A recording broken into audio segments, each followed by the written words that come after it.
This episode of Rick and Rick Rule the World is brought to you by Taskin, the first name in premium quality travel gear, with slim, stylish gear like the Taskin Edge professional laptop backpack for business and travel. Save 30% on your next purchase when you use promo code RNR TAKE 30 at TaskinSF.com.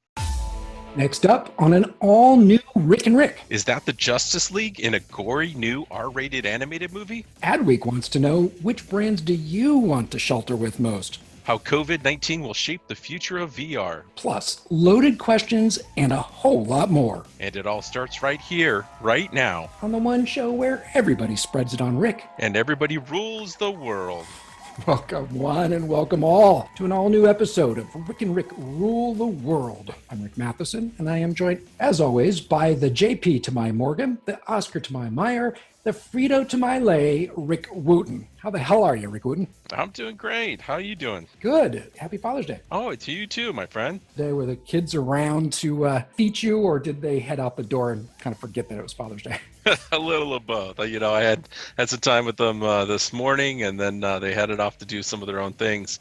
And we're getting back together for dinner. We're going to be doing tacos tonight. That sounds good. Yeah, we're kind of doing the same thing. Went for a long walk this morning, and then I think my wife and daughter are going to get me something good to eat right now. First full episode we've done in a while. We've both been super busy, but we have plenty on tap for everyone. So let's start with Rick and Rick Radar. Some fun news from the Mandalorian season finale on Disney+.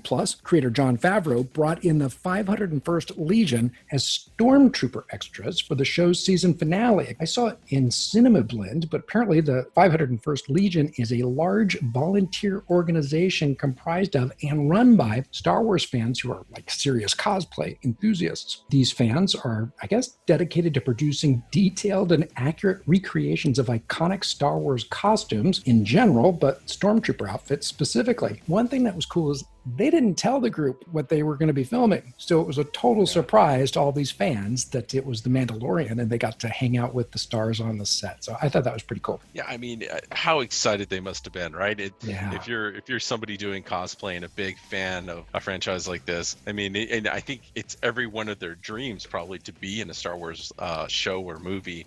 And so getting called like this and invited on, it's just got to be terribly exciting for them. I think it's really awesome. I think it's a neat thing for the franchise to do for its fans. I mean, that was pretty funny because, as they were kind of putting together this final scene of the show, I think they had originally had like 30 stormtroopers spec'd out for it. And then, the more and more they got into it, they're like, you know what, we need a lot more, but we don't have the costumes, we don't have the whatever. And so they called the 501st Legion and invited them to come and participate in this. And so it's amazing. So, obviously that tells you that these cosplayers have, basically film level, replicated stormtrooper outfits, and there they were. And so a very, very cool way to integrate the community back into the show. And what a smart move from the producers. I mean, hey, we need X number of stormtroopers. They get people who know what they're doing, and they bring their own costumes. That's a truckload of money right there. They can probably pay for another Baby Yoda puppet with that. So I finally got to see the Justice League Dark Apocalypse War this weekend. It looks fantastic. I have this friend who loves Darkseid, and in fact, he uses that as kind of his gamer tag in a lot of cases. And so, I really don't have a lot of context to it besides just the fact he's talked about it on and off. And so this was pretty interesting to see and understand that in that good versus evil battle, Darkseid's on, the dark side, no surprise.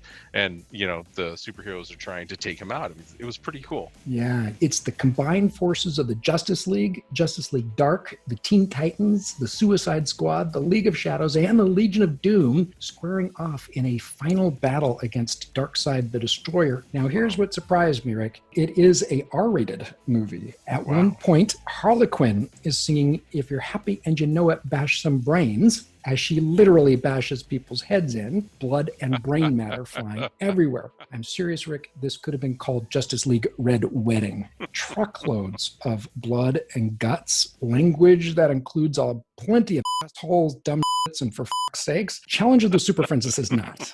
But for diehard DC fans, worth checking out. Very cool. All right. When we come back, it's time for the good, the bad, and the marketing. So don't go anywhere. Rick Nation, don't forget to check out our website at rickandrick.com. It's double the Rick in just one click at rickandrick.com. Welcome back to Rick and Rick Rule the World. Rick Matheson and Rick Wooten. And it's time for the good, the bad, and the marketing. Now, since shelter-in-place orders first went into effect in response to COVID-19, back in March, Zoom went from 10 million users to 300 million users. But according to Forbes, the outbreak may also finally give VR its day in the sun. Yeah, I thought this article was interesting, and you and I have talked about what we've noticed as trends, but this article was great because it actually broke it down and had this great chart where it showed a number of the different headsets and the impact that they had kind of to the marketplace as far as units sold and adoption and that sort of thing.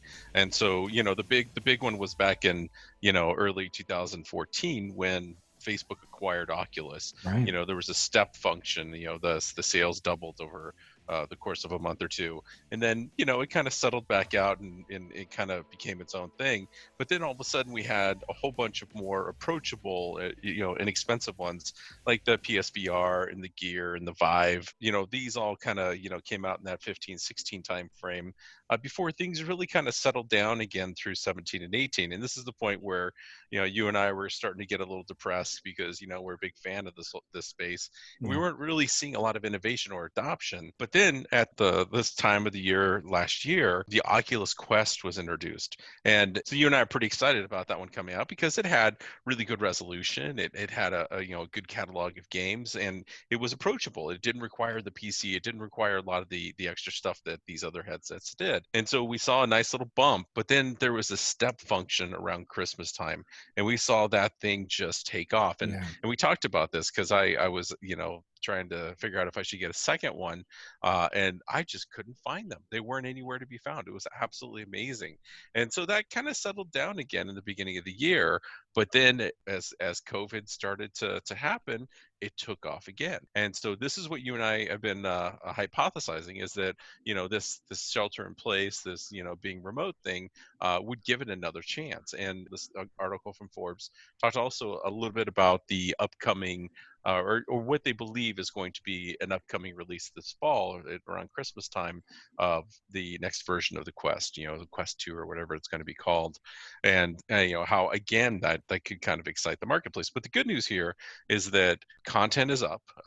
We've actually got some AAA games coming out for these now. There's a couple that launched over this last 6 months, and we have a lot more people getting involved. And the surprising one was one of the charts they had in here, which was the expected adoption rate by basically different types of verticals. Yeah. So specifically enterprise versus consumer. Right. And so if you look at like the very strong, it was like 8.7 for consumers, and it was 18.4, 10 points higher almost for enterprise. And so that was kind of an interesting one where, for us, I think you and I have been hoping that this would really take off in the consumer space and we'd see more consumers using this, and we'd see content and, basically social media, these types of experiences take off. But it may actually be that the thing that's going to drive this is that enterprise workspace, whether it's working on projects remotely with one another or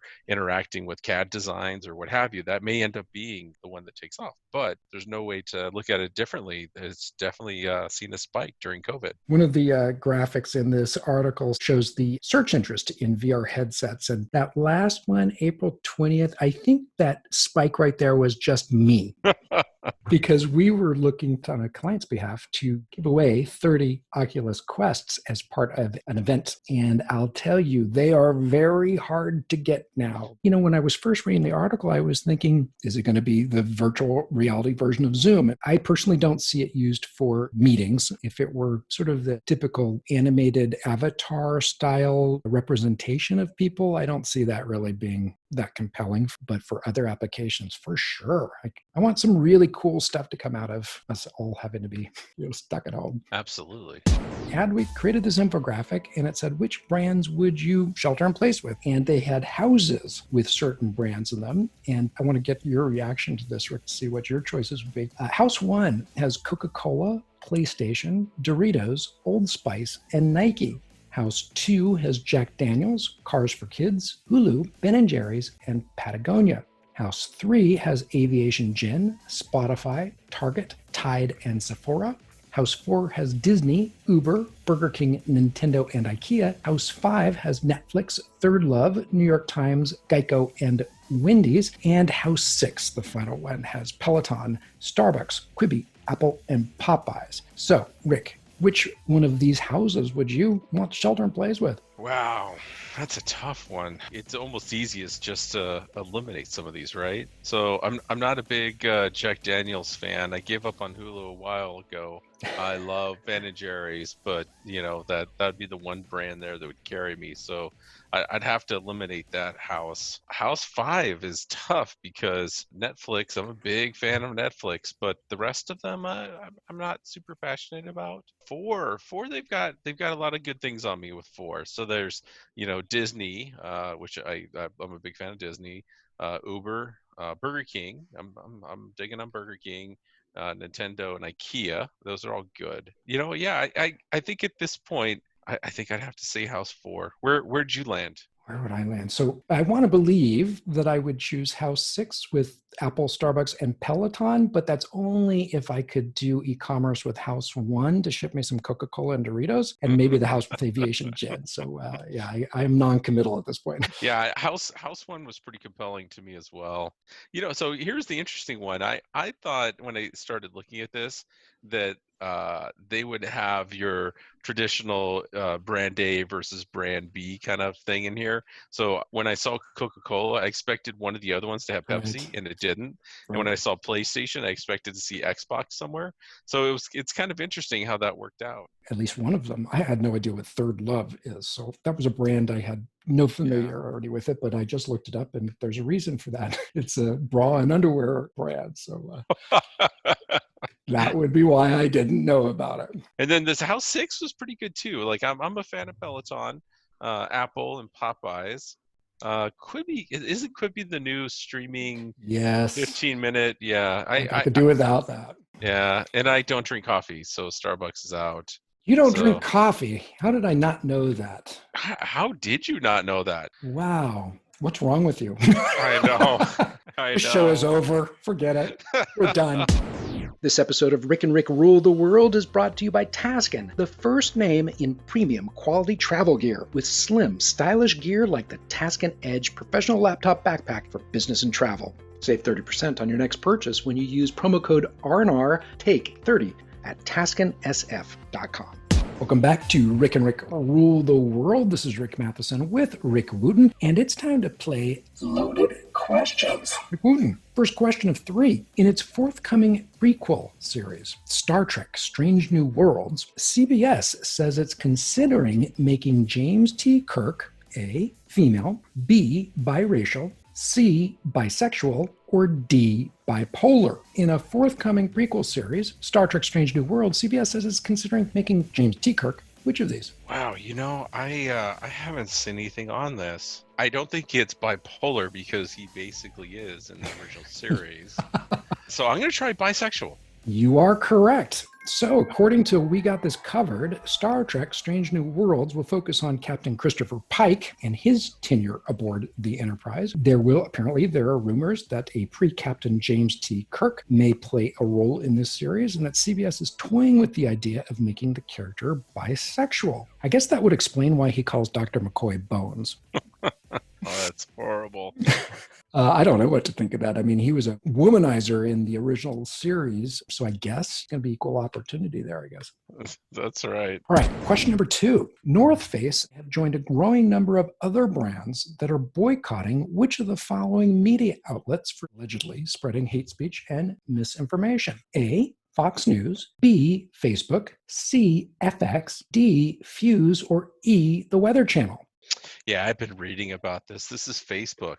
A lot of companies are not liking Facebook's hands-off approach. Yes, you are correct. So, according to Engadget, North Face announced that they're joining Upwork and a number of other brands in, I guess it's the hashtag Stop Hate for Profit campaign, after 6 civil rights groups called on brands to stop advertising on Facebook and Instagram to push the social network to do more to combat hate speech and misinformation.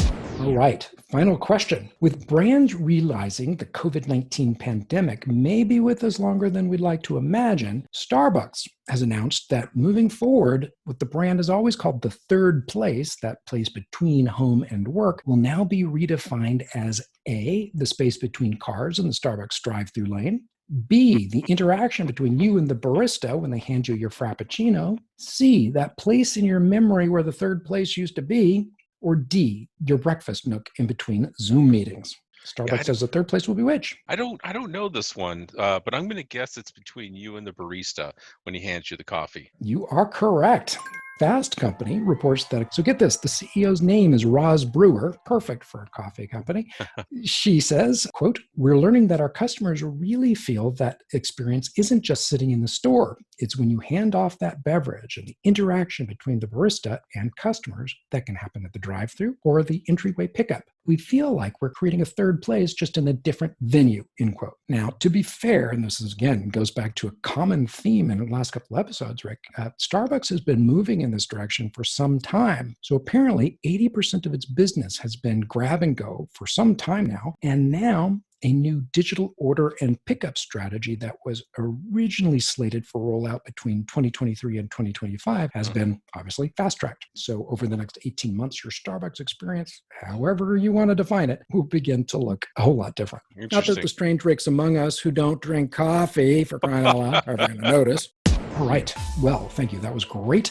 Time for us to go. So until next time, join us at rickandrick.com, where you can listen to archived episodes and connect with us both Rick Matheson and Rick Wooten, on our individual social channels. When you do that, we hope you'll look for us at Rick and Rick Rule on Facebook and Twitter. And of course, come on back next time for the one show where everybody's name is Rick. And everybody rules the world.